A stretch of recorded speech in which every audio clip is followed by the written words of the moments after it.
Dr. Gundry, what would you say are the top healthy vegetables that everyone wants to make sure they're considering as part of their diet? Wow, that's a really good question. I'm actually really fond of vegetables that most people maybe haven't even heard of, but are beginning to appear in most grocery stores. And those are vegetables in the chicory family.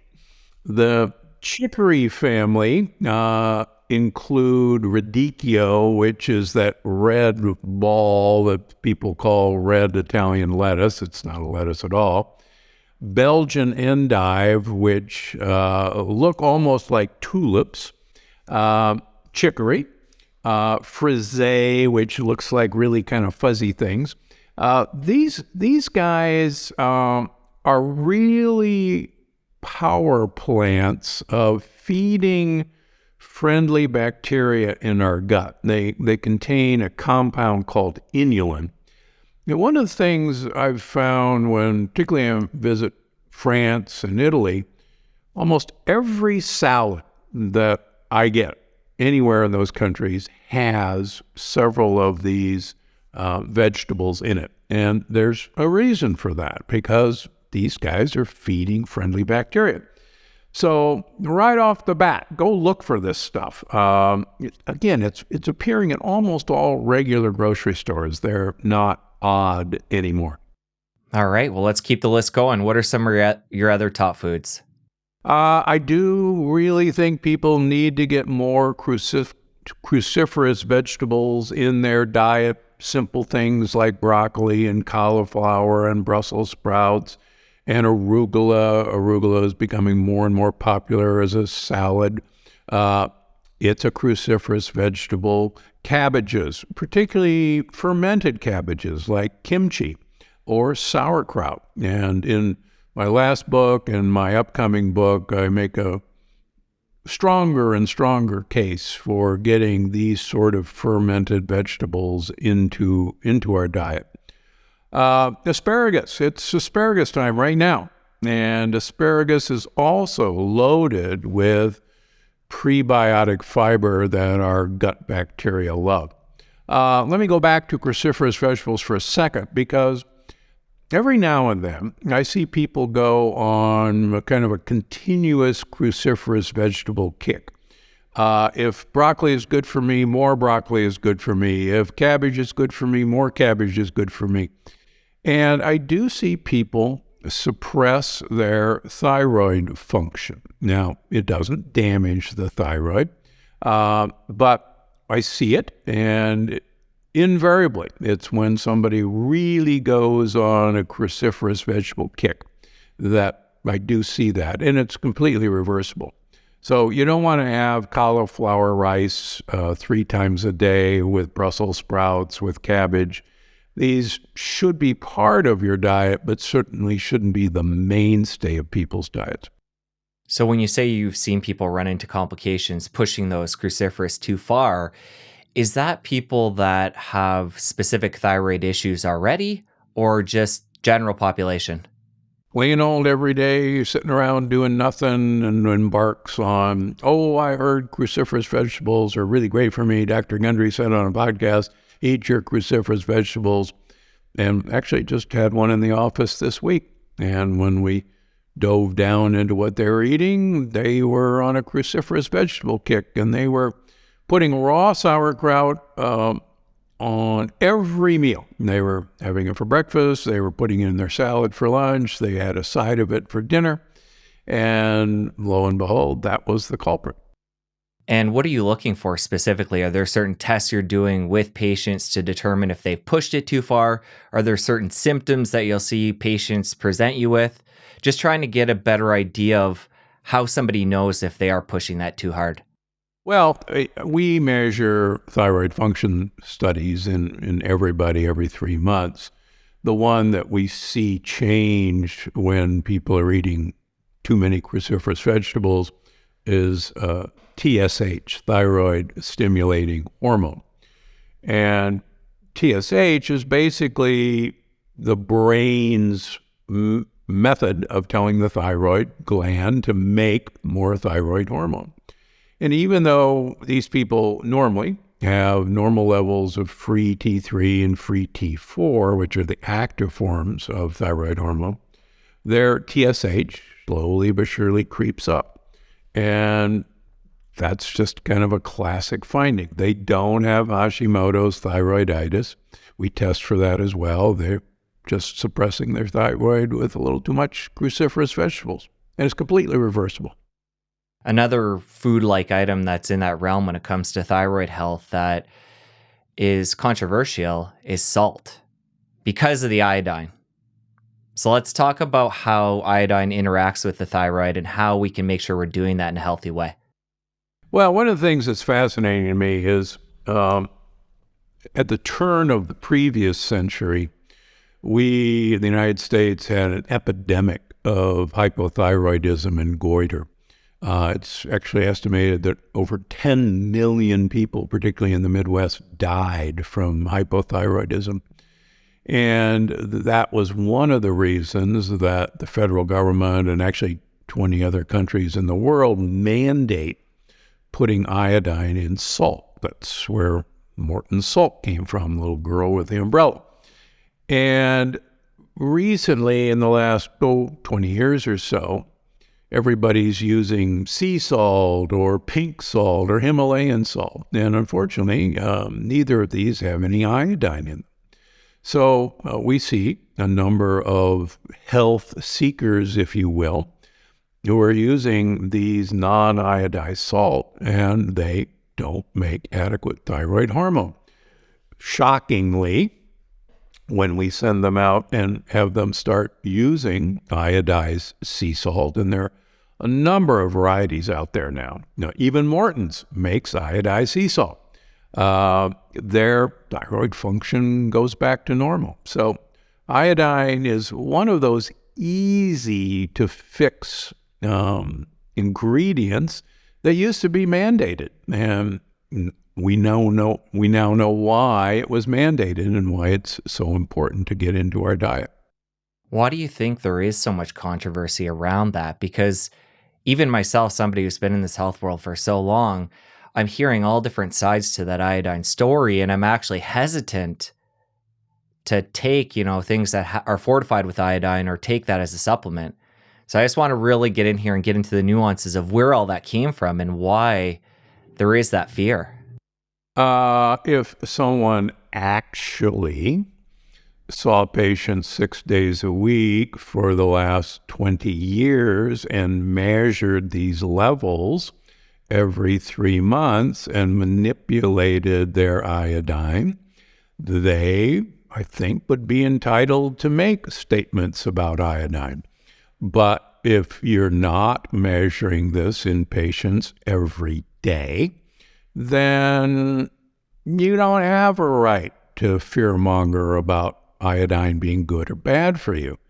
And like I said, this science is so old. 100 years ago, iodine was mandated to save people's lives. And we don't have to rehash this. This is an easy one. So bottom line, even people with Hashimoto's, across the board, iodine is part of a healthy routine. Yeah, Hashimoto's has nothing to do with iodine. Hashimoto's has to do with leaky gut. And when you fix leaky gut, Hashimoto's resolves 94% of the time in my patient population. Fix the leaky gut, say goodbye to Hashimoto's, or for that matter, any other autoimmune disease. The latest YouTube stats are still showing that over 90% of the people that are watching this channel aren't subscribed. If you're one of these people, you've been enjoying the episodes, please take a second and subscribe below. This is going to help the community continue to grow and help the show continue to bring on the biggest guests. Thank you ahead of time. Continue to enjoy this episode. Say somebody wants to be a bit more controlled with their iodine intake and opt out a sea salt that's been fortified with it. What kind of dosage would you recommend to the average person if they want to get tablets? Or is there a different method that's better to supplement? Because I know you can get some that absorbs through the skin, and there might even be other forms. What's the best way to take it and how much?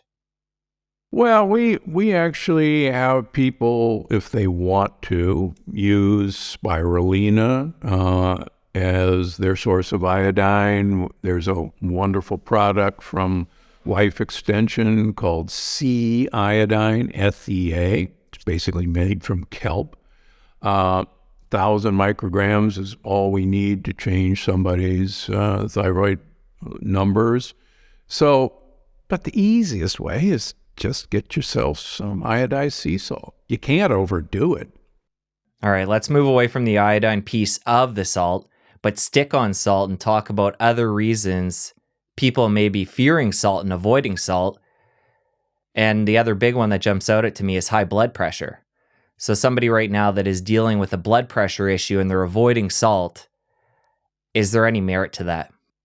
There have been a number of studies looking at a low sodium diet and high blood pressure and congestive heart failure. And there are a few people in my practice that do seem to be salt sensitive. There's the DASH diet is a low sodium diet that's popular with the American Heart Association. I unfortunately think that most of the recommendations from the American Heart Association on diet are 180 degrees wrong, and I say that as a former president of the Southern California chapter of the American Heart Association, but we can get into that whenever. So one of the things we see and others have seen is, particularly if people are embarking on a low carbohydrate diet, a ketogenic diet, however we want to define that, a high fat diet, we see that salt actually plays an important part in mitigating the effect of high uric acid levels. And I personally instruct my patients, if they're going to embark on that, to actually actively add salt to their diet. And there's lots of easy ways to do that, whether you just want to take your salt shaker of iodized salt and shake it in your hand and lick it up. That works really well. Whether you want to put a little salt in your coffee to kill the bitterness, that works really well. Or whether you want to use some of these new salt packages. I personally like Element. My wife is addicted to it. I make one at Gundry MD. There's lots of them on the market. But salt in general, sodium chloride should, I think, be balanced with potassium and with magnesium.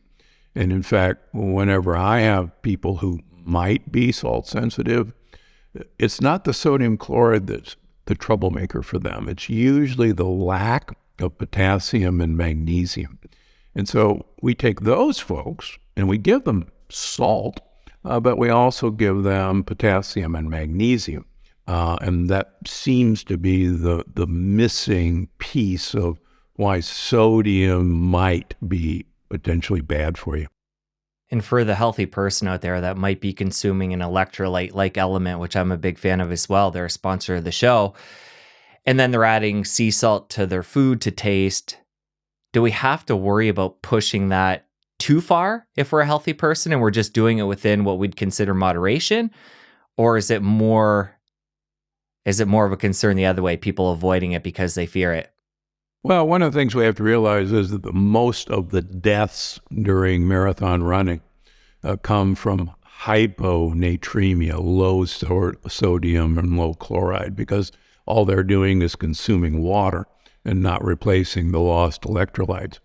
The other thing I see in big-time water drinkers is they run low sodiums and chlorides in their blood work, in their fasting blood work. And those guys, when we start literally, supplementing them with sodium chloride and potassium, magnesium, aspartate, those issues resolve. And a lot of these are women who, are carrying around their jugs of water everywhere they go, and yet they're feeling tired, and they're being told by well-meaning trainers, well, you're tired because you're not getting enough water. And they're tired because they're hyponatremic. And once we replace these electrolytes, miracles, and tell them to stop drinking so much water, their tiredness goes away.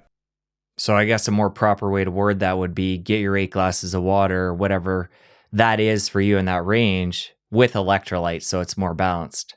Yeah, I think, another way you just mentioned, one way to think about getting salt in your diet or controlling salt in your diet is, either cook with it, then don't add it at the table, or my preference is don't cook with it, but then add it at the table. And that works out pretty well. One of the common arguments for adding sea salt for a lot of the people in the health and wellness space is the minerals when you get a sea salt that's been unadulterated. Do you think there's any merit there? Like the amount of minerals you're going to get from a sea salt, is that actually something we should factor in? Well, I think trace minerals are definitely deficient in our current diet.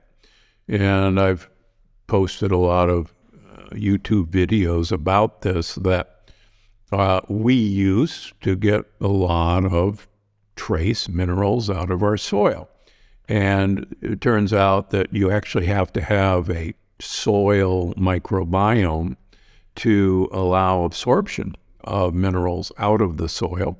And you have to have soil that contains these trace minerals. And as early as 1936, almost 100 years ago, there's a Senate document that I love to tease people with that basically says our soil is now so depleted that you could eat continuously and never actually get the nutrients that you need to function from our soil. And this was a document from 1936. And that was before we killed off all of the soil microbiome with herbicides and pesticides and Roundup. And now our plants, our soil, are completely devoid of these trace minerals. And sadly, a head of lettuce may look like a head of lettuce from over 100 years ago, but it doesn't contain those same trace minerals. An apple may look like an apple, although now it's the size of a grapefruit, but it doesn't contain any of those minerals anymore. So most people really need to supplement with trace minerals. Now, one place to get it is a high-quality sea salt, but adding trace minerals in a supplement is also a good idea. And when it comes to that, what brands do you recommend? Mine. What is the product called? Well, actually, I have trace minerals in several of my supplements, and there's too many to name. Okay. So once we get the trace mineral supplement, let's stick on this supplement piece. You open that up with talking about how depleted the soils are and how long they've been depleted. It's not just a new thing. What are some of the other supplements when you're working with patients that you recommend to them to at least consider? Well, first of all, and I have to get on a soapbox about this every time, we are profoundly vitamin D deficient. Almost all Americans are deficient in vitamin D. And vitamin D really isn't a vitamin, it's actually a hormone. And vitamin D controls so much about what's going to happen to us. I could write a book alone about how important vitamin D. Let me just say this. The University of California, San Diego has a very large vitamin D research unit. And they have written, and I certainly agree with them, that the average American needs 9,600 international units of vitamin D a day to have an adequate level. That's 10,000 international units or 250 micrograms. The average American, they have never seen vitamin D toxicity up to 40,000 international units a day. I certainly never have. I have some people with really leaky gut and a number of autoimmune diseases. that will use 45,000 international units a day to get their vitamin D levels up. Personally, if I feel I'm coming down with something, I've got a scratchy throat or runny nose, I'll take 150,000 international units a day of vitamin D3 for 3 days. That's literally 500,000 international units. And I've been doing that for well over 20 years, and I'm not dead yet. So Dr. Hollick from Boston University, who lost his professorship he's a dermatologist for telling people to go out in the sun without sunscreen. That's another story. He's only seen vitamin D toxicity once in his entire career, and that was in a physician who, by accident, because of a mislabeling from a compounding pharmacy, was taking 1 million international units a day for 6 months. So, the myth of vitamin D toxicity is rampant. It's amazing how important vitamin D is in cancer prevention. It's the most important gut healing compound ever discovered. And yet I have well-meaning oncologists, cancer doctors who go apoplectic when they see my patient's vitamin D level of 80, which I think is too low. And they go, oh my gosh, you've got to stop your vitamin D. It's killing you. It's lethal. And yet, for instance, the Cleveland Clinic and Quest believe correctly that 150 nanograms per milliliter of vitamin D is normal, as in normal, not toxic. And we just have to catch up with the research on this.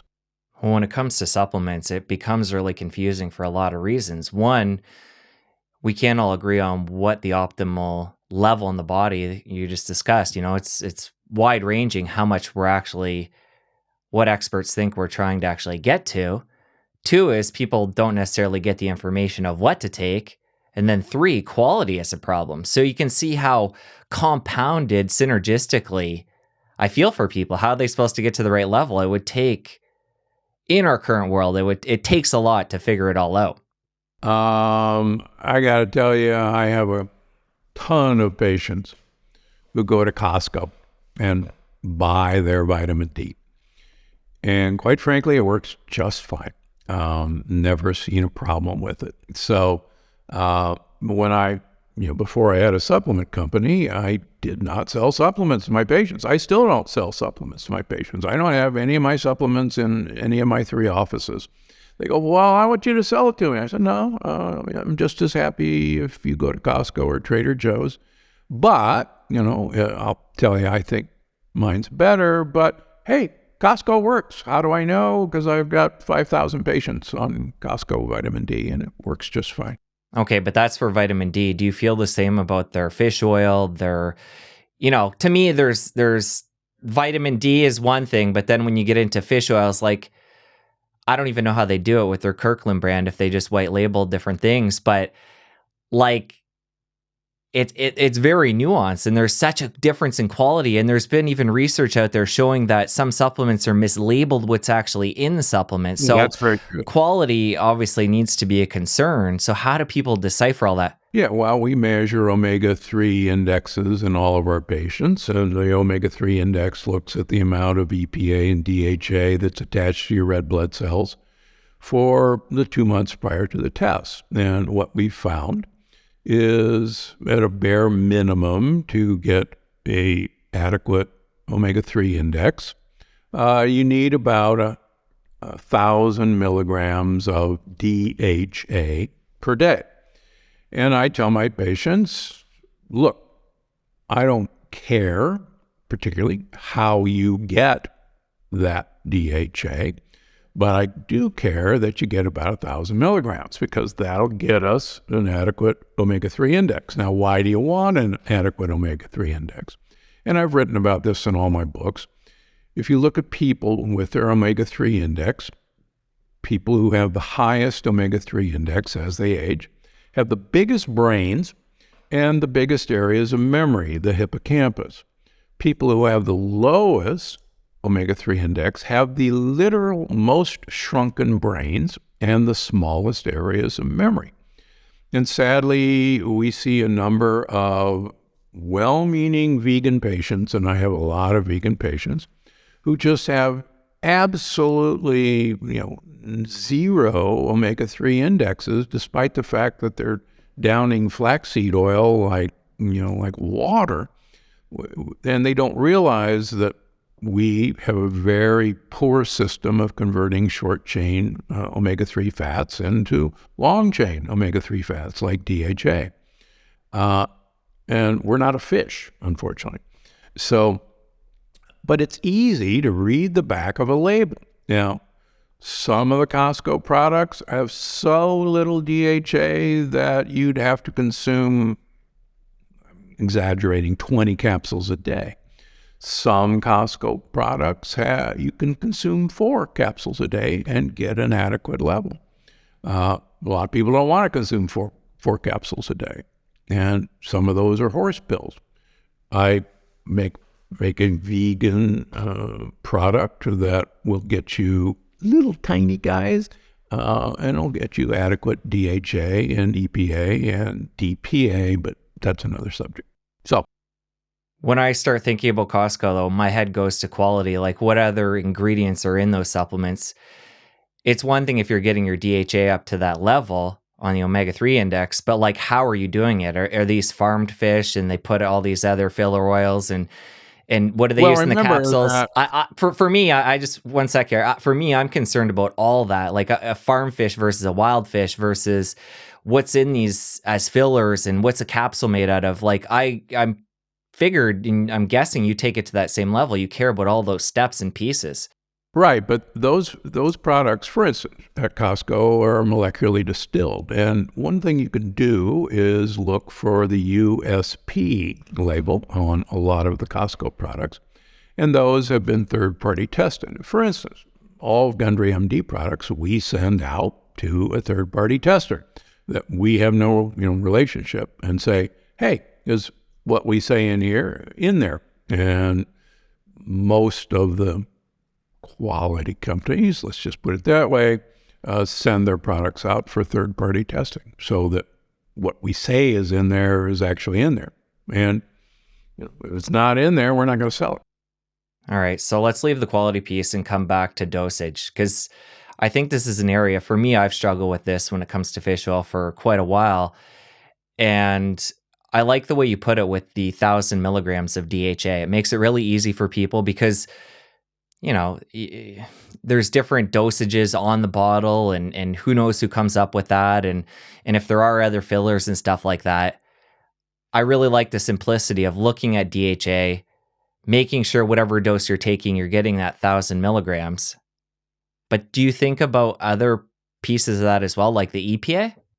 I'm not too worried about EPA. I am far more worried about DHA because our brain is about 70% fat. And interestingly enough, half of it is DHA. The other half, which surprises almost everybody, is that evil, nasty omega-6 fat arachidonic acid. Half of our brain's fat is arachidonic acid. And my goodness, if arachidonic acid was so bad for you and evil and inflammatory, then why the heck is half of our brain made from arachidonic acid? And why is it in Japanese studies that just like the levels of DHA are critically important for looking at brain health, the levels of arachidonic acid is also critically important for brain health. And we have active enzyme steps to try and take short-chain omega-3 and omega-6 fats and make them long-chain omega-6 and omega-3 fats. And we're trying our darndest to get them up to arachidonic acid and DHA. We have those steps, and we know that two of the essential fatty acids are short-chain omega-3s, alpha-linolenic acid, and short-chain omega-6, linoleic acid. Now, unfortunately, we've gotten that all screwed up in how we're using various seed oils and how we feed our animals. But the fact remains, we have a very active enzyme system to try and get these things up to arachidonic acid and DHA, because that's what our brain is built from. And there's easy ways to get arachidonic acid. One of the easiest ways is egg yolks. Another really easy way is shellfish. So if people are incorporating those on a regular basis as part of their diet, are they getting enough? Yeah, it looks like it. There's no great simplistic ways for testing for arachidonic acid like there is for the omega-3 index. You can get serum arachidonic acid tests, and you can get serum omega-3 DHA tests. The problem with serum tests is that basically tells you what you had to eat yesterday, and it's very unreliable. A lot of companies will base their omega-3 index on serum levels rather than red blood cell levels, and that's, to me, a real disservice to people who are interested in their health. How do you feel about cod liver oil? This has been one that's been in the health realm for a long time. I feel like it doesn't have a lot of momentum behind it right now, but are you a fan? Yeah. In fact, I think one of the easiest ways, particularly for families with kids, is to use a flavored cod liver oil in salad dressings. The interesting thing about cod liver oil, unlike when I was growing up, it was the nastiest, awfulest stuff that my parents had to hide in orange juice. Current cod liver oil is really flavorless. It does not have a fishy taste. And I've surprised dinner guests with serving them a salad dressing made with cod liver oil. And, they're raving about it. They say, oh, this is delicious. What's your secret? And I go, cod liver oil. And, what? So it's actually a really easy way. And the nice thing about cod liver oil, even though on the back of, for instance, a brand that I recommend, Carlson's, and I have no relationship with them, it'll say a teaspoon is all you need to get the levels. It's usually a tablespoon. The other problem with cod liver oil is once you open it, you got to refrigerate it. It goes bad very quickly. It goes rancid. Fish smell fishy because of the omega-3s going rancid. So that, for a lot of my patients, is great for them, but then they start forgetting it. It's in the refrigerator and it's not part of their regimen. And we'll have some really great results and we'll be, happy. And then the next 3 months comes up and their omega-3 index has fallen. And I'm going, what's the deal? Were you traveling? Blah, blah, blah. And they go, oh, that's right.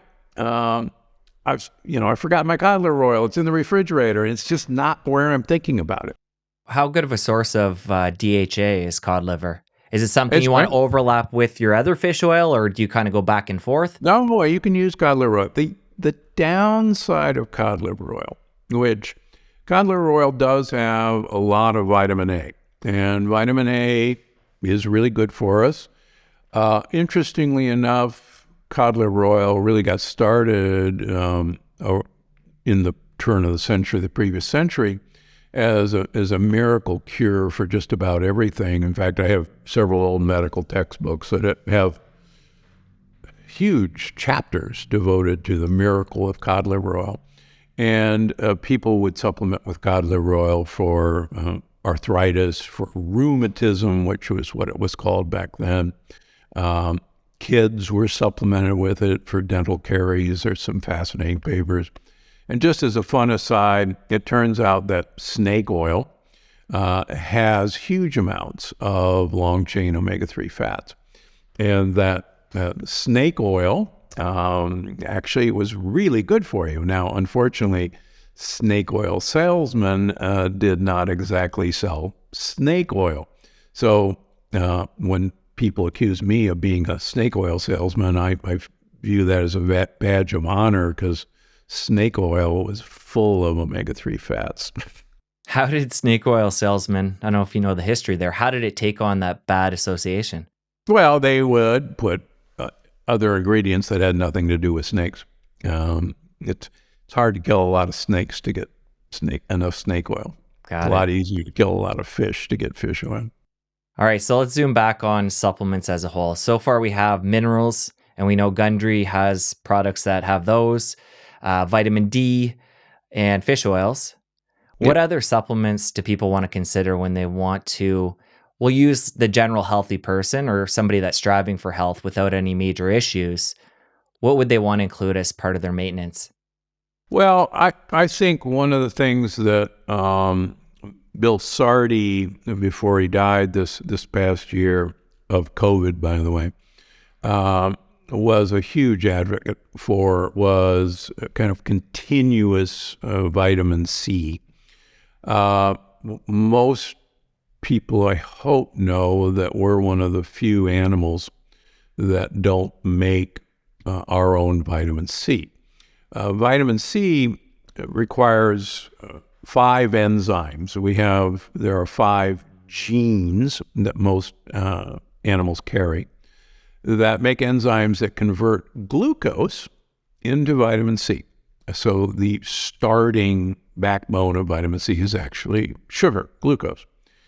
And we have 4 of those genes, but the 5th gene to complete the process is what's called a ghost gene. It's turned off, it's silenced. Great apes, New World monkeys, and guinea pigs are the animals that don't manufacture vitamin C. When animals are under stress, their vitamin C production goes sky high. Why don't we make it? Well, the theory is that our diet was so rich in vitamin C containing plants, particularly fruits in the jungle, that it would be silly to waste glucose in the manufacture of vitamin C if we've already got it. We're very efficient creatures. And the theory is, well, if you block vitamin C production, you'll save some glucose and you can store it as fat, and that would actually be beneficial. So what?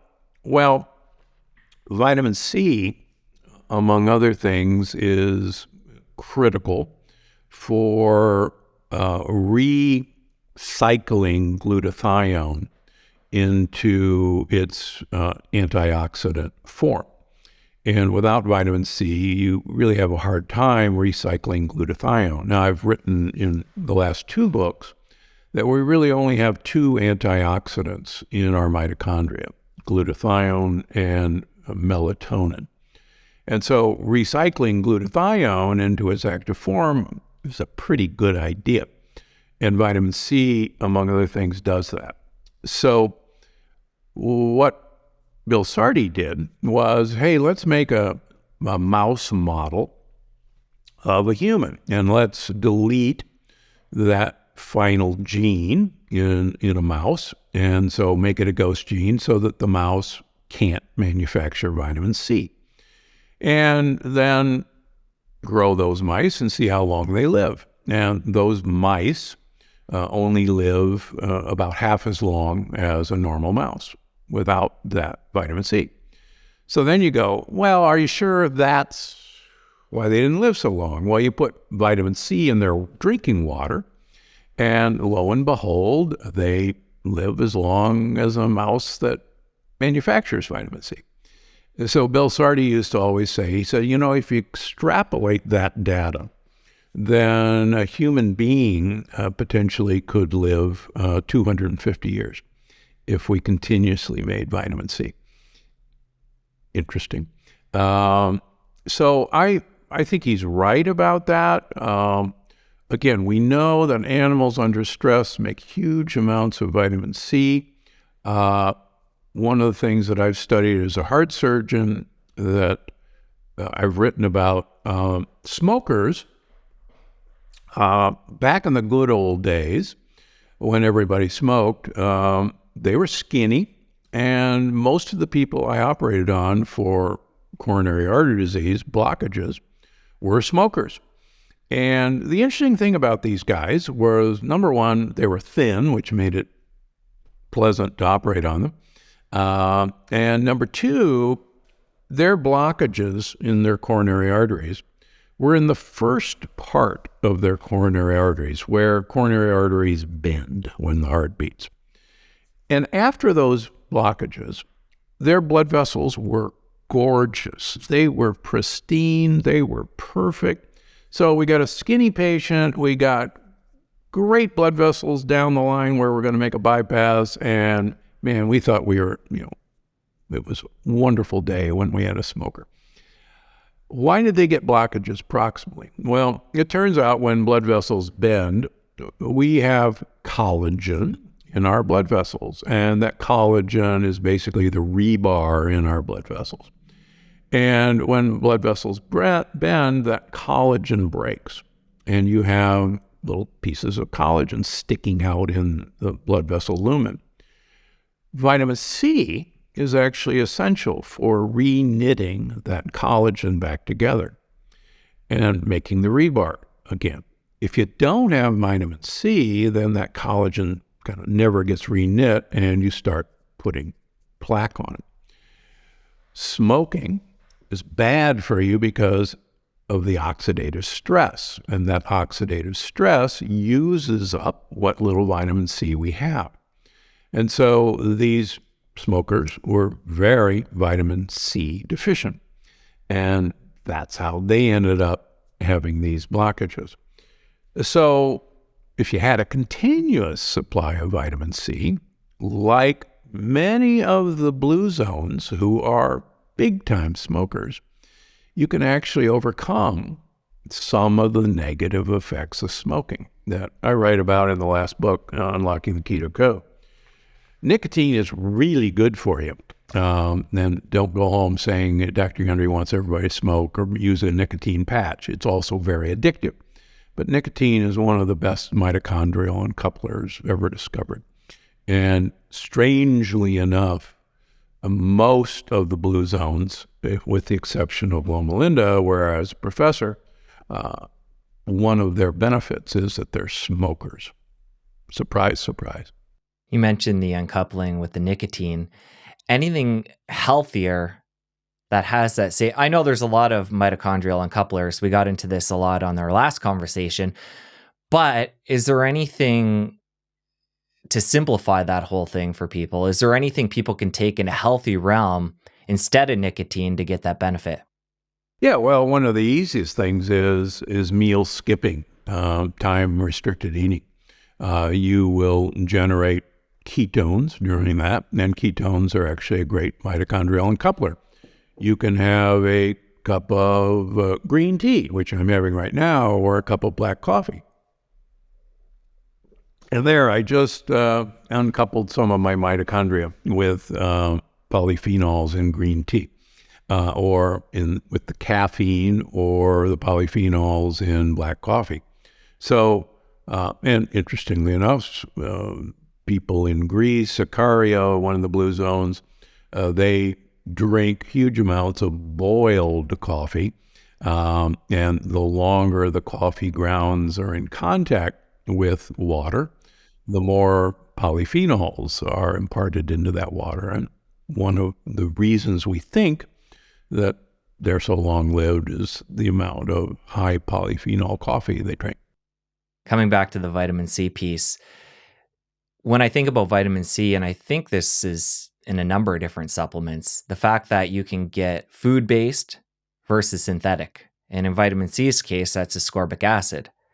So how do you feel about taking a supplement, we'll use vitamin C, in a whole food form versus a synthetic? Well, since it would be virtually impossible to get enough vitamin C in whole food form, just get yourself some timed release vitamin C. If you want to have it made out of, fruits and vegetables, that's fine with me. But the long story short is either take timed release vitamin C, about 1,000 milligrams twice a day, or like Bill Sardi suggested, which is not a bad idea, get yourself some chewable forms of vitamin C, about 500 milligrams, and chew it about 4 times a day. Vitamin C, unfortunately, is a water-soluble vitamin, and we excrete it very rapidly. So 3-4 hours after you swallow it, it's pretty much gone. Why not have it as a glass of orange juice? Well, there's beautiful studies that Linus Pauling did in the 1950s, looking at giving healthy volunteers a glass of orange juice. And these people's immune system, their white blood cells, were suppressed for 5.5 hours after a single glass of orange juice. And if you're thinking that you need your vitamin C from your orange juice to help you fight infections, I don't think I want to suppress my white blood cells for 5.5 hours to get my glass of vitamin C-rich orange juice. And I'm assuming that's because of the sugar content? Sugar content. Yeah. To make sure we're complete and comprehensive here, again, I'm a patient coming in to see you. What other supplements would you want them to consider? Well, I've written a number of papers about the benefits of polyphenols in making blood vessels flexible. There is an old expression in longevity that you are only as young as your blood vessels are flexible. And we have a number of ways that we can measure this in the clinic, either with blood tests or with devices called an endopath. And you want your blood vessels to be not lined with, I'm old enough to remember what was called flypaper stickiness. In terms of causing heart disease, you have to really have 2 things. You have to have inflammation on the inside of blood vessels, and you have to have cholesterol that's oxidized, that's interested in sticking to inflammation.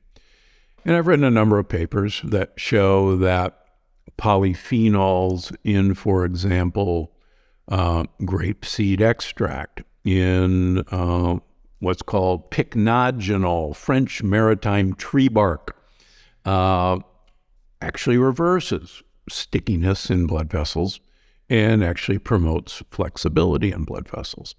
And those are just 2 examples, but I think most people need to supplement with a few concentrated forms of polyphenols. And a lot of them will do the job. It just so happens when I started this that things like grapeseed extract and pycnogenol were readily available at Trader Joe's and Costco even.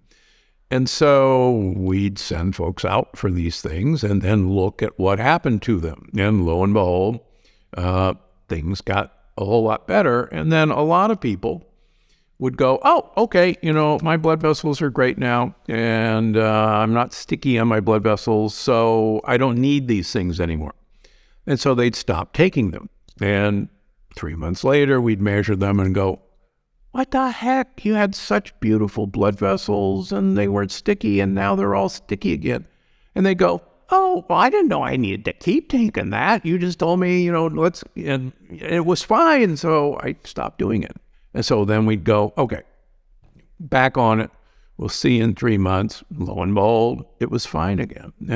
And so we'd publish these results. So I guess one of the points is, I'm a guy who used to think supplements made expensive urine. I really did. But through the years, we've actually been able to measure the effect of supplements on either blood level or something that we wanted to see flexibility. And they don't make expensive urine. In the example you gave there with patients, coming off those supplements and then their levels dipping, It sounds like for polyphenols, we need to consider and take a supplement to make sure we're getting enough. But do you find certain people that are eating certain diets and have a healthy enough lifestyle, and they're eating, a wide range of healthy vegetables and fruits and healthy protein? The way I understand it, polyphenols, they mostly come from plants. Correct. But if it is in different color plants, is that correct? Correct. Okay. So if people are eating a wide range of colorful plants, do they need to supplement on top of that, do you find? Well, hunter-gatherers, the last that are remaining in general, consume up to 250 different plant species on a rotating basis throughout the year. And if you think the average, even organic eater is usually only consuming about 20 different fruits and vegetables. So if you think that you can acquire the polyphenols that hunter-gatherers do in 250 different plants, eating an organic diet, I have oceanfront property here in Palm Springs to sell you right now. I really don't think it can be done. You can certainly try, but again, our soils are just so decimated. The other thing that's fascinating, looking at long-lived people, is a lot of these people, as I write about in the last book and in the upcoming book, these are sheep and goat herders. And one of the really interesting things about these people is they will actively feed their goats and sheep various herbs that they literally go and gather and literally hand feed them. And you go, well, what the heck are they doing that for? Well, you are what you eat, but you are what the thing you're eating ate. And so these guys are using their animals as conduits for polyphenols that they might not otherwise eat in quantity, but these animals put these polyphenols in their milk, and interestingly, they put it in their flesh when they eat them. In fact, years ago, the Swiss did a fascinating study looking at active polyphenols in cheeses, and they looked at the polyphenol content in cheeses that were made from cows grazing in high alpine meadows during the spring and fall versus cows that were kept on fodder down below. And there was like 10 times more active polyphenols in these cows that were grazed on high alpine pastures. And back in the good old days, there was actually a law to make Parmesan cheese. You could only make Parmesan cheese from spring and fall grass-fed cows, and you couldn't declare it Parmesan cheese in summer or winter because they were fed fodder. Now, economics being what it is, you can make Parmesan cheese year-round now and still label it Parmesan cheese, Parmigiano Reggiano.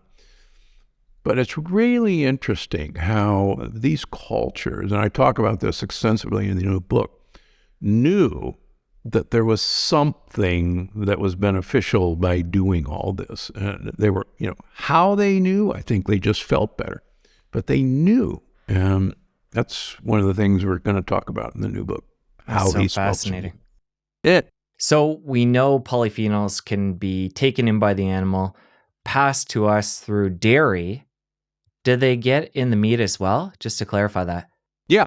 And we think that that's a number of reasons why carnivores actually acquired their polyphenols from the products that they ate. And in fact, one of the fascinating things, and I wrote about this long ago, you watch a great carnivore, like a lion, they actually eat the insides out first. And they actually eat all the guts, including the gut contents first. And even hunter-gatherers actually spend a lot of time consuming the innards of the animals they kill. And they even roll in it. They smear their bodies with this stuff. So that's, you go, and for instance, I have 4 dogs. It's spring. My dogs love the little fine, fresh little grass. They'll seek it out. They'll pull me, oh, let's go get some of that stuff. Now, if they want to throw up, they eat, mature grass, but they're looking, the little stuff doesn't have very many lectins, and they're looking for these plant compounds. Just as a little caveat, as we talk about quality of meat in containing polyphenols, the potential there, it gets me thinking back to when we were talking about fish oils. And just to re-highlight that point I was trying to make before, this is why I'm a little bit weary about brands like Kirkland, because if we know that the meat is so influenced and then the oil that's pressed from that by what the animals ate, we need to follow that all the way back if we want to be certain that we're getting good quality. And again, that's why I'm just a little bit wary about brands from Costco. Yeah, you're looking for small fish. You're looking for anchovies, sardines, Mad Haddon, and it'll show on the label where it came from. You don't want large fish oil. But what about fish that are farmed and they're fed like whatever they feed them, grains and versus fish that are caught in the wild? That's a great question, but it's interesting. We now are sadly realizing that farm-raised salmon don't make much omega-3 fats. They actually are fed corn and soybeans primarily, and they make now omega-6 fats from that, sadly. So back in the good old days, farmed fish were actually fed ground-up fish, and it became far too expensive to do that. In fact, I trained in London, England for a year back in the 80s in children's surgery. And the English had such amount of fish that they actually fed their chickens fish meal, ground up fish meal. And I wrote about this in one of my books, 2 young children, and they really missed Kentucky Fried Chicken. And the first Kentucky Fried Chicken opened in London. And so we got on, and my kids were excited. They were 5 and 7. And they said, oh, boy, let's go get Kentucky Fried Chicken. And we got on the tube, and we went out there, and they both bit into a leg. And they go, oh, this isn't chicken, this is fish. And I go, no. And they look, it's a chicken leg. Look, that's a chicken. No, you fooled us. It's fish. Well, the chicken was what it ate, and it ate fish. And it was literally a fish. The flesh was translucent, and it literally smelled like fish. Wow, that's so interesting. What you eat. Yes, and what we ate goes all the way back. Yeah, you touched on the carnivore piece, and I want to come back to that. And a big part of your message that the masses knows you for is the lectin piece and avoiding lectins. And to tie that into carnivore, the carnivore diet is, I can't really think of another way to eliminate anything else unless you become breatharian or whatever they call that. So if we know there's these plant toxins, lectins, oxalates, phytic acid, we could go on, and we know that people are healing from this carnivore diet, and a lot of people consider red meat the most healthy, nutrient-dense food on the planet. Why not eliminate all those plant toxins, get the nutrients we need? And we're learning that even polyphenols can be taken in through the meat. Talk about the carnivore diet and how you feel about it. Well, and I've released YouTube videos about this, and some people, I think Paul Saladino, accused me of being the father of the carnivore diet because, of lectin-containing foods. Plants contain, a defense system against being eaten, and they have a right not to be eaten. But I'll use the carnivore diet for a very short-term period of time when I have somebody who's got really damaged intestinal wall, leaky gut, and they're very intolerant to even really well-cooked plant compounds. If I have somebody with leaky gut or IBS, one of the things I try to take away from them initially is raw plant material, even raw salads. I'll have them, cook their romaine lettuce and make it into a soup, or pressure cook it, and that works for most people. But I have some people who are just so sensitive to these compounds that, to me, it's worth trying to break that cycle and use my version of a carnivore diet for a month, 2 months, 3 months, but then start reintroducing these things once we measure that the intestinal wall is beginning to heal. And we can measure these things, and for the most part, it happens. But long term, how most people practice a carnivore diet, to me, is probably one of the best ways for short-term and long-term bad health that I could possibly come up with. And in the new book, I get even bolder on why at least the modern carnivore diet, as people tout it, is really a bad idea. If for no other reason, if carnivore diet was such a good idea, there should be a long-lived society that follows a carnivore diet, and there aren't any. There just aren't any.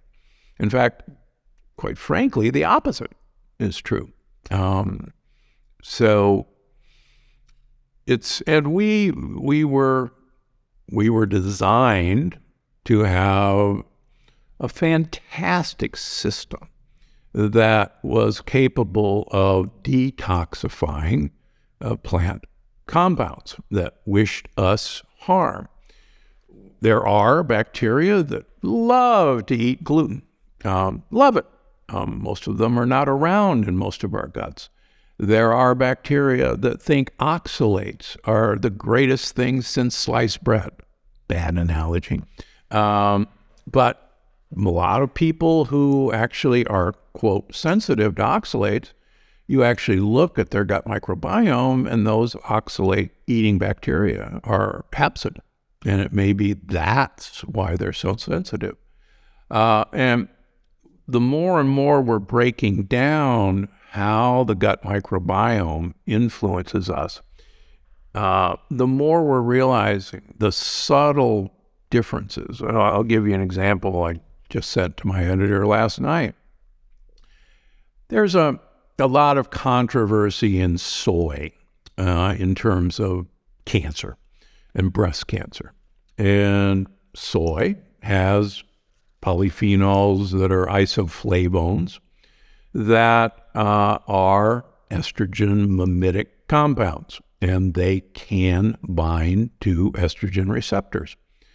And if you think that's a horrible idea, then you would want to eliminate soy from your diet. If you think that's a great idea because it would block the estrogen receptors from seeing estrogen in an estrogen-positive breast cancer, then you'd want people to eat soy. And so, depending on who you're arguing with, the soy lovers will say, well, look at the Japanese. The Japanese eat a lot of soy. They eat a lot of tofu. And they have very low incidence of breast cancer. So there. Well, wait a minute. It turns out that the Japanese have soy-eating bacteria that convert these isoflavones in soy into a compound called equal, which probably is pretty useful in blocking estrogen receptors. But most people don't have those bacteria. And so now you begin to see, oh, soy was beneficial to the Japanese because they had bacteria that can convert those polyphenols into a useful compound. But most of us don't have that. And so we're having a real fun time figuring out, the nuances of the gut microbiome and why that probably has a big effect in what we've observed, thanks to the Human Microbiome Project. And when it comes to lectins specifically, have there ever been found a group of people that can handle those, given their gut bacteria? Oh, yeah. And don't forget, the amazing thing is almost all societies use fermentation to detoxify the lectins in their food. Now, fermentation, the bacteria or the yeast eat lectins, and so they're very good at it. Even, the Incas always fermented their quinoa before they ate it. Most cultures took the hull off of their grain before they ate it. If they didn't take the hull off, they actually used fermentation in their breads to raise their bread. Sourdough fermentation. We don't do that anymore. For the most part, none of our breads are raised with yeast anymore with fermentation. And so we've forgotten all of these traditional methods of detoxifying lectins that cultures have done since recorded or even unrecorded history. So coming back to the carnivore diet, we know you're not a fan in general. It sounds like for short bursts for the right people, it can be a good fit. Are there any small tweaks to what that diet is in a classic sense that you could see people making that would allow that to become a healthy diet longer term? The problem is that we don't have a good system for making beneficial animal protein. You choose the animal protein, there's a problem with it in many, many ways. Sadly, almost all of our fish have microplastics in them. And microplastics are one of the best ways to disrupt the human microbiome that anyone has ever discovered. And most of our microplastics are coming from the fish we eat, wild fish. Darn it. Chickens that are fed organically have, normally chickens who are pastured, literally are out eating bugs, have an omega-6 to omega-3 ratio of somewhere around 3 to 5 parts omega-6 to 1 part omega-3, traditional. Chickens that are fed organic corn and soybeans have an omega-6 to omega-3 ratio of 25 to 1. So these guys, it's all linoleic acid. So these guys, healthy organic chickens, are an inflammatory bomb, even though they look like a healthy, organic chicken. Now, don't get me started on grass-fed, grass-finished beef, because in the new book, I come not to praise Caesar, but to bury him. Dr. Gundry, before we part ways, I want to come back to Costco and pick on them one more time. Sure. And you did a fascinating experiment that I haven't heard anybody else talk about this, and you probably know where I'm going, with strawberries. You picked up some strawberries from the local farmer's market. Yep. Picked up some from Costco, put them both in the fridge, and compared how long they lasted. And again, this is something that I've never heard anybody else address. And a lot of us now, because Costco is carrying more and more organic produce, organic packaged healthy foods, which is controversial, but still there's some things that we buy in packages from there that are organic and good choices. But let's come back to the strawberries. Talk about what you found and then why. Yeah, so that's exactly what I did. And the strawberries from the farmer's market within 3 days were just a bed of mold. The mold was just having such a great day eating the strawberries that they, quite frankly, were inedible. But the strawberries from Costco were pristine, and they remained pristine for literally a month. Now, if a bug or a bacteria or a mold won't eat those strawberries, then what the heck do I want to put them in my mouth? And what compounds have been sprayed on them or is in the packaging that is preventing, natural eating of these things, natural decay? I've done recently an experiment with bagged organic vegetables, salads. And sadly, the exact same thing happened. Two of my bags were pristine 3 weeks after the sell-by date, unchanged. And we are just awash with what I wrote about in The Plant Paradox, but what I write about in every book, these endocrine disrupting plastic chemicals. And how we've used these things to make our life convenient and easy is unfortunately having unbelievably bad consequences on our kids' health, on our health, and just for convenience sake. And yeah, it is a bit more pain in the neck to buy a whole head of lettuce and take it home and chop it up and wash it, but it doesn't take long. And what the heck, you're mad at the end of the day. Get yourself 2 salad spinners. I have one that's a pump handle, and I have one that's a lawnmower thing like this. And you can have a great time, literally, getting your yayas out of, whamming your salad spinner and pulling your salad spinner. And it'll take you 30 seconds to do the work that somebody else did, and you won't be affected by these forever chemicals that are disrupting our hormonal system.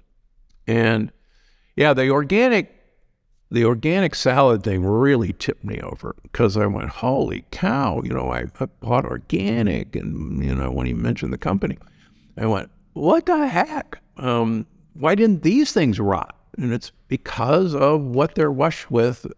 You don't have to declare anything on these things. What this reminds me of is when BPA became a thing and everybody started avoiding it, they went to something else that was toxic. BPS. I think it was BPS, yeah. So it's like, yeah, these are organic products and there are certain regulations, but it sounds like these companies are starting to bend and find things that are probably unhealthy that still fit within that paradigm of organic.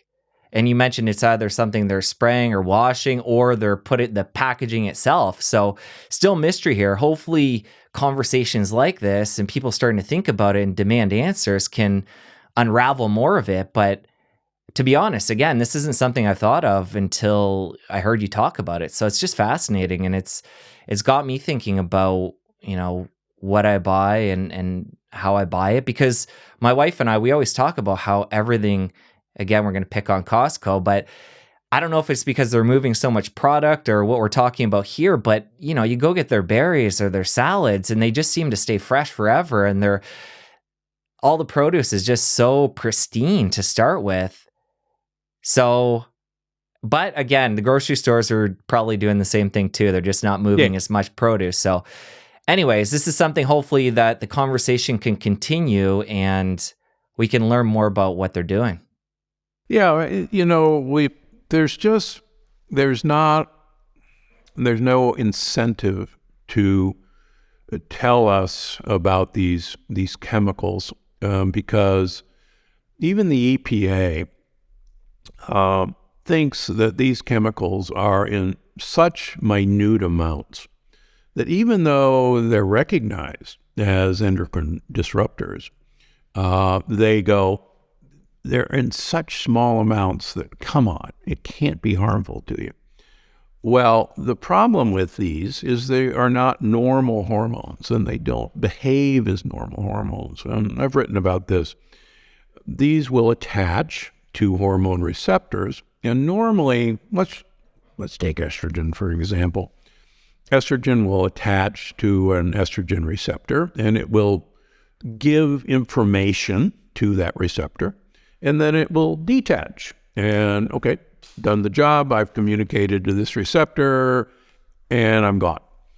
These pseudo hormones attach to the receptor, but then never detach.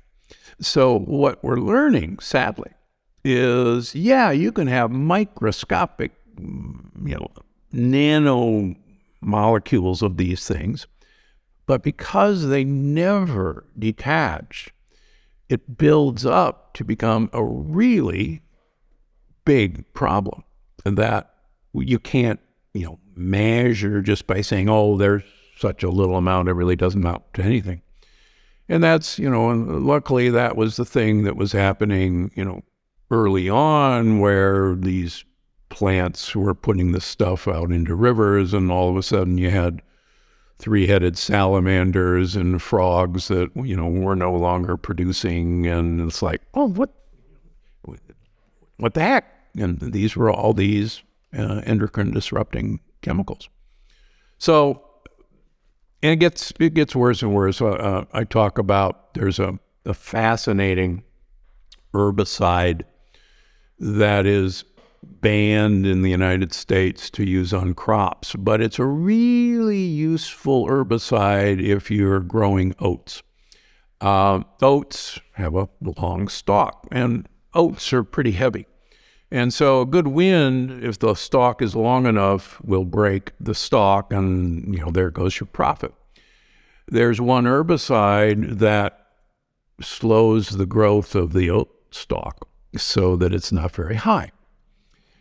If you're an oat grower, that's a really good product. The problem is it's carcinogenic, and it's also an endocrine disruptor. And so the EPA, in their wisdom, said, you can't do it. Now, it's legal in other countries, and we import a lot of our oats. So the EPA said, well, I understand that, it's there, and here's the parts per million that we'll allow. And it's pretty low. Lo and behold, during a previous administration, the EPA was told to relax that rule for that particular chemical. And the Environmental Working Group recently had an independent agency look at the amount of this chemical on our oats. And some of our favorite oat products, and I won't name names, have over 400 times the legal limit of this carcinogen and endocrine disrupting chemical, thanks to the EPA loosening its limits. And it's not on the label. Going back through our conversation, we started out talking about some of your favorite vegetables. We talked about some of your favorite supplements to supplement that healthy diet. Then we got into some things to be aware of when it comes to the food and packaging and things that they're potentially doing to it. A couple more layers I want to hit on before we part ways. One being what we're cooking in. So you can have all the best food. So let's go to baseline now, where somebody's gone to the farmer's market, they bought organic vegetables, they're going to make a stir fry. Let's talk about troubles they might run into in the kitchen with what they're using to cook. And then the last thing I want to touch on, and I know we got to part ways, is cooking methods specifically that can be carcinogenic. So if people are using, barbecuing and charring and things like that. So when we get to the end of this, it's going to give us a fully comprehensive look at food and how to get it from farmer to mouth in the healthiest way possible. Is any of it perfect? No, but we want to do the best we can. Yeah. So speaking of forever chemicals and endocrine disruptors, the Teflon coated fry pans are great endocrine disruptors. PTFEs, PFOAs have replaced them. They're no better. Stainless steel cookware is great. You may not like it because it's hard to clean, but get over it. Stay away from aluminum. Aluminum leaches into the food we eat, and aluminum has a very interesting role in neurotoxicity, and we could spend an hour talking about that. So stay away from aluminum. My YouTube video on cast iron skillets went ballistic. The problem with cast iron is that iron dramatically ages us, and it makes us rust.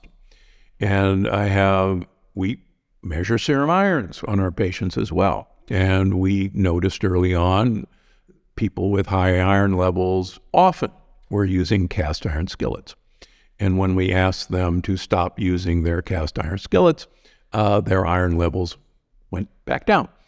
And this was a very consistent phenomenon. Now, nobody needs a cast iron skillet. If you have to have a cast iron skillet, get an enamel-covered cast iron skillet. There's a number of good companies that make them. You can have the heat-conductive properties of cast iron, and you'll not get the iron in your system. And in fact, on the comment section, which have gone for miles and in pages, I have a number of my female patients luckily write in and say, yeah, I can confirm this. I'm one of those patients. And yes, I absorb iron from my cast iron. Now, if you're a menstruating female and you have heavy menses and you have low irons, then I have no problem with you using a cast iron skillet. But the problem is then when you stop menstruating, please get rid of your cast iron skillet, okay? The other problem, there are ceramic pans that don't use these forever chemicals. And you still have to be careful. You still don't want to use metal utensils. You do not want to scratch the surface of these things. And that's really when a lot of these chemicals become really mischievous. So get yourself a bunch of wood, utensils. I've got a whole drawer full of them. They're kind of fun. And so that's my take on that. What was our other question? Let me jump in on the iron piece before we move forward. So iron ages us. There was two things I wanted to address. One being menstruating females, which you did.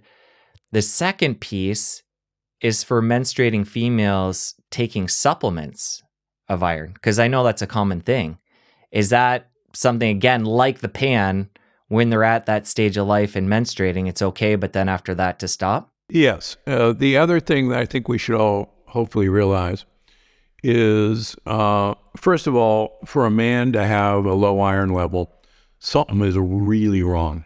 You're losing blood somewhere, and it's usually in your GI tract. For a postmenopausal woman who has a low iron level, something is really wrong. And in general, you're losing iron from your GI tract.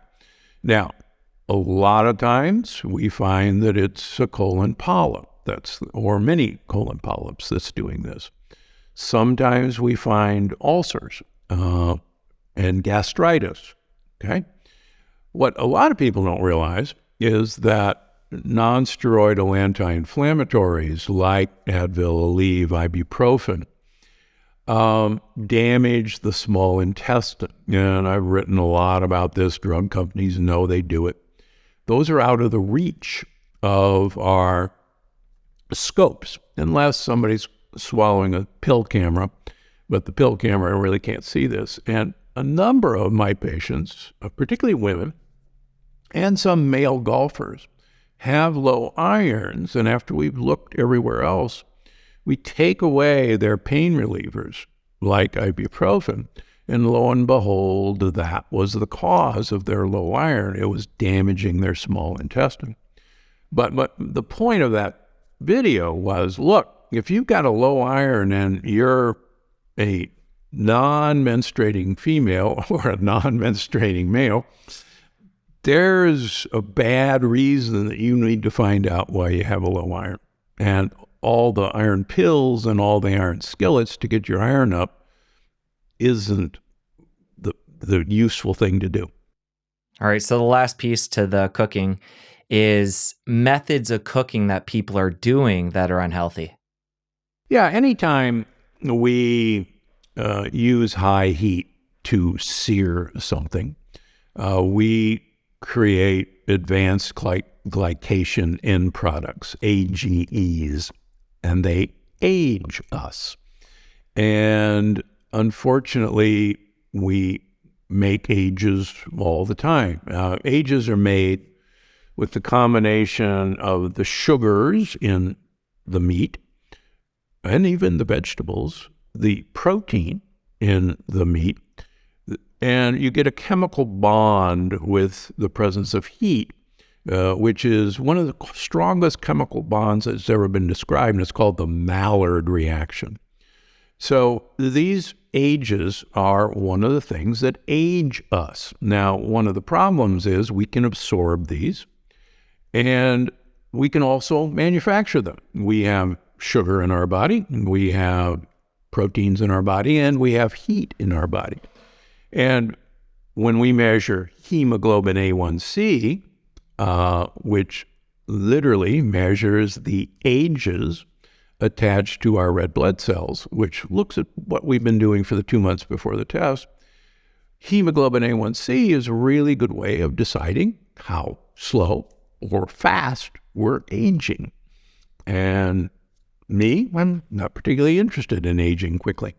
So, for instance, steaming really doesn't do this. Does everybody want a good char on whatever they're eating? Yeah, but again, we shouldn't do that every day. Pressure cooking doesn't do it, but steaming is still pretty doggone useful.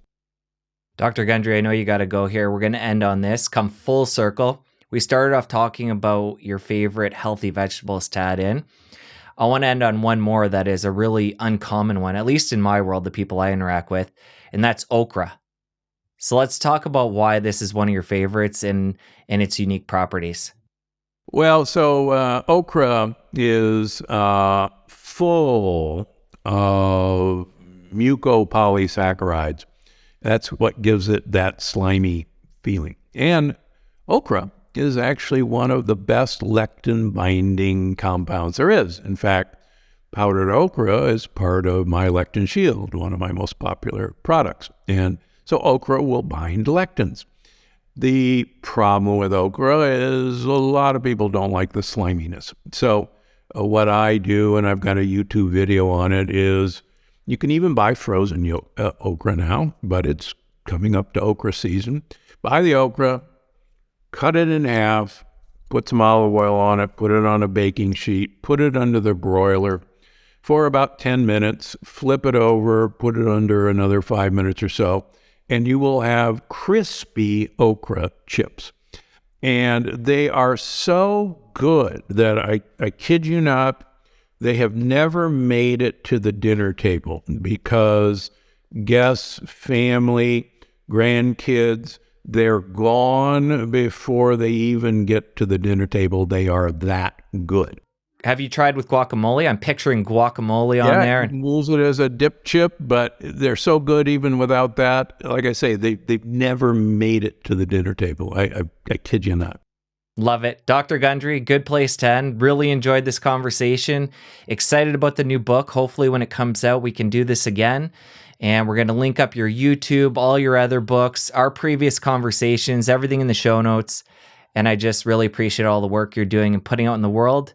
Thank you for coming back on. All right. Thanks, Jesse. Good to see you again. You too. Now that you're done my conversation with Dr. Gundry, you're going to want to stick around here and catch my chat with Dr. Lee. He's going to teach you the top foods to heal yourself. I'll see you over there. So while it's very important to know how to choose the right foods, it's equally important to know what foods we want to be cautious of, wary.